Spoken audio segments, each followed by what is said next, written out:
back, everyone. My name is Patrick. You're watching the Oilers Rundown, broadcast on the Oilers Fanatic and the Heavy Hockey Network. My apologies, I've been absent for a few days here. Had to get some dental work done and just could not talk worth anything yesterday. And missed most of the hockey game last night between the Edmonton Oilers and Buffalo Sabres. And from the sounds of it, it was a good one to miss for the Edmonton Oilers. They hit a lot of posts, I heard. I think it was 5 in total.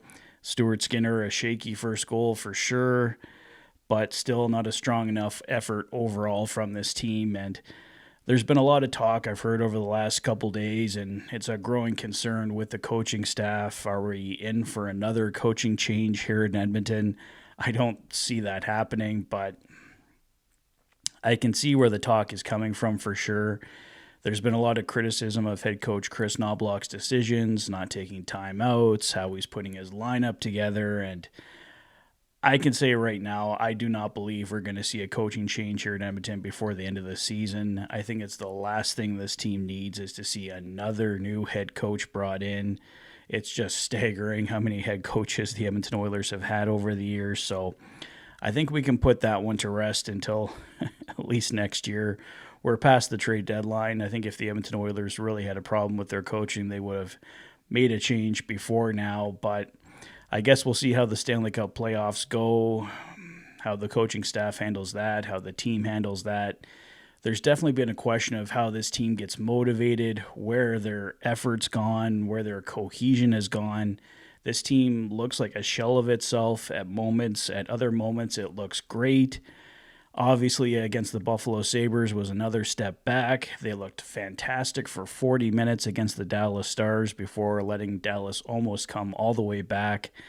With a 5-1 lead going into the third period, you can't be winning 5-4. And the Buffalo Sabres, I believe, going into last night, were on a 6-game losing streak. To fall 3-2 to that team when the Edmonton Oilers really need to string some wins together here is just completely unacceptable as well. We know the Oilers just got some new additions in defenseman Jake Wallman, up front, forward Max Jones. We haven't seen the biggest addition yet at forward in Trent Frederick. He's going to be out for at least another couple weeks, it sounds like. I like the effect that Jake Wallman has had so far for the Edmonton Oilers. Oilers insider Bob Stauffer noting here, there is no question that the Edmonton Oilers' newest acquisition, Jake Wallman, plays a very robust game. Would not surprise me if he is part of the long-term solution as a top 4D in Edmonton. Worth the draft capital, moved in the deal, in my opinion, and I agree 100% with Bob Stauffer here. Jake Wallman just looks like a natural fit. That beautiful feed to Zach Hyman.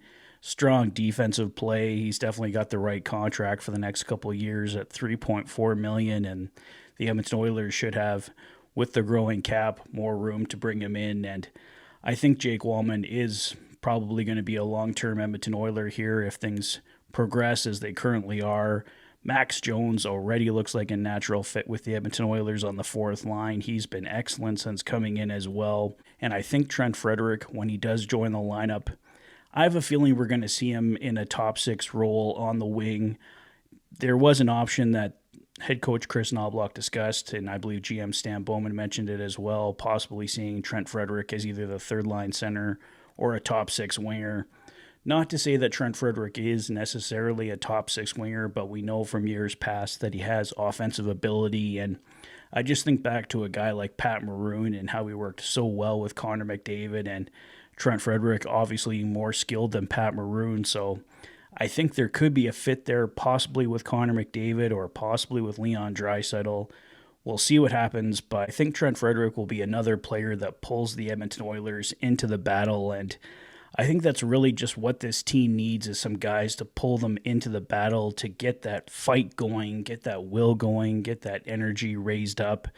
This team just looks like they're half asleep sometimes. They're just not bringing it on a nightly basis, and not every team does, but this team has the skill, and they just need that will to get them going now down the stretch here and into the Stanley Cup playoffs.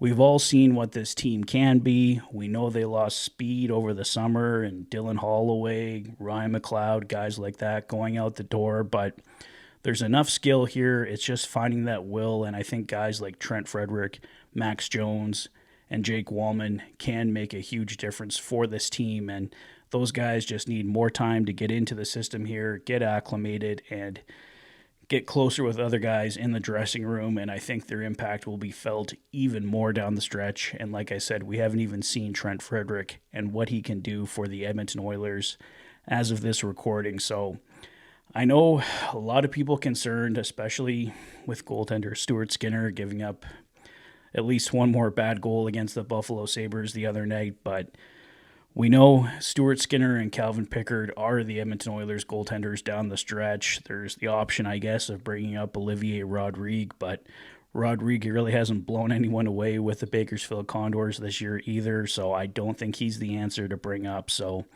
it's basically Skinner, Pickard, or bust here for the Edmonton Oilers. Those two guys just have to find a way to raise their level as well. Show us what they can really do. Stuart Skinner helped this team get to Game 7 of the Stanley Cup Finals last year, but as I've mentioned in other videos, if he's really going to silence his critics, he's got to get the Edmonton Oilers all the way this year, or we may look at a goaltending change in the summertime here if these two guys can't get it done for this team. But ultimately, the defense has to be better in front of those goaltenders. The offense has to deliver. Connor McDavid having an off year, as we all know, but if there's one guy that deserves to have a little bit of an off year, it's Connor McDavid, but I think he's really going to find his game down the stretch. He might have been saving it for the Stanley Cup playoffs a little bit.